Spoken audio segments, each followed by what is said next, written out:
பரபரப்பான ஊராக சென்னை விளங்குகிறது. ஆனால் இந்த சென்னையில் அமைதியான இடமாக டிமோன்டி காலனி என்ற இடம் இருக்கிறது.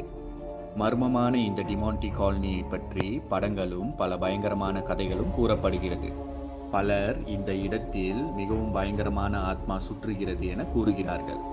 சென்னையில் ஆழ்வார்பேட்டை என்ற இடத்தில் இந்த டிமோன்டி காலனி இருக்கிறது. இந்த இடத்தை பார்ப்பதற்கே மிகவும் பயங்கரமாக இருக்குமாம்.